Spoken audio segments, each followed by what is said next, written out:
In previous videos, I have given a snapshot of what we understand by the term the attention economy.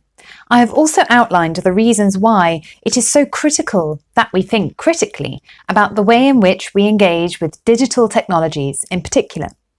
Here, I want to think more about the structures and strategies we might each develop to take control of our digital interactions in order to start exercising what we might call digital management. I want to set this much needed individual action against the background of the growing pressure on companies to reform their products and, in turn, the growing willingness of companies to make some changes, even if it is, if we were to be cynical, often to preserve share value and reputation. Here goes.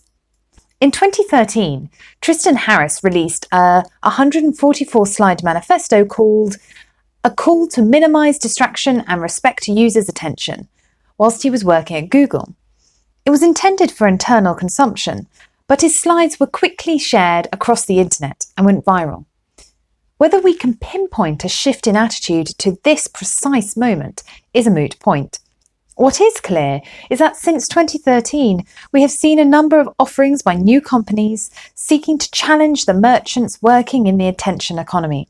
We have also seen a rising number of initiatives from big tech firms themselves.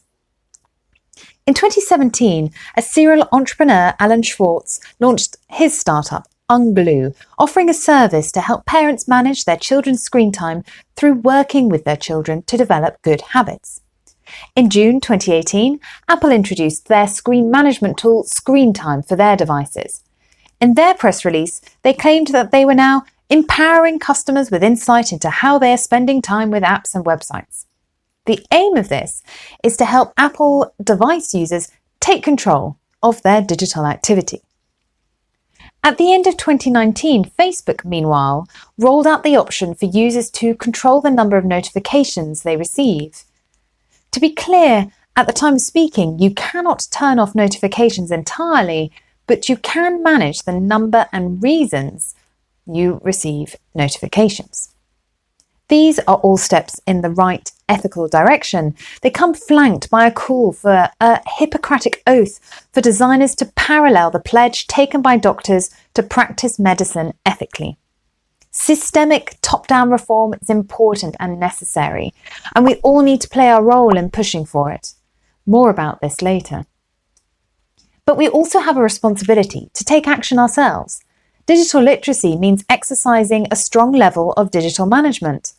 A good place to start to explore this is to return to the age-old notion of the golden mean. The golden mean is the idea of striking a balance between two extremes. It has a long heritage in ancient Greek thought, classical Latin poetry, and religious writings, to take just a few origins of the idea of doing nothing to excess. The Greek philosopher Socrates advised striking a balance between education for the body, gymnastics, and education for the soul, music. Today, there is a controversial school of thought in nutrition that everything is okay in moderation. Perhaps you can think of other examples. The idea of striking the middle ground is particularly relevant when we start to think about how we might fight back against the attention economy, what has been termed being part of the attention resistance, and manage how we engage with digital technologies. In his extremely popular manifesto and practical guide to what he terms digital minimalism, Cal Newport speaks of how a measured approach to technology sits at the heart of this philosophy. Digital minimalism, when practiced properly, creates, Newport outlines, a better life than either Luddism or mindless adoption. So our extremes here are, on the one hand, using technologies with no thought or care at all, and indeed just as what he terms the large attention conglomerates would have us do, the Googles, Facebooks, etc. On the other, we have the extreme of not using technology at all, scorning digital technologies and refusing to engage with them, just as the supposed original followers of Ned Ludd did when they rose up against the spread of textile machinery in 19th century England. But what sits in the middle ground? How do we enact digital minimalism? This is the focus of Newport's book, a work which takes us through many historical examples and current case studies of how people past and present have sought and are seeking to incorporate forms of technology in their lives in a meaningful way.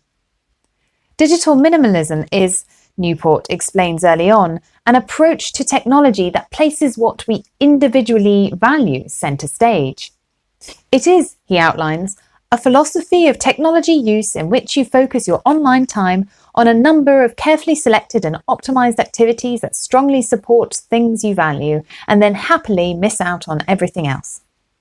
To reach this self-understanding, Newport advocates a 30-day, what he calls digital declutter, after which optional technologies, so that beyond what we must use for work or personal reasons, such as replying to work emails or using video calls to keep in touch with family, should only be introduced once you have gone through the 3 points of the minimalist technology screen.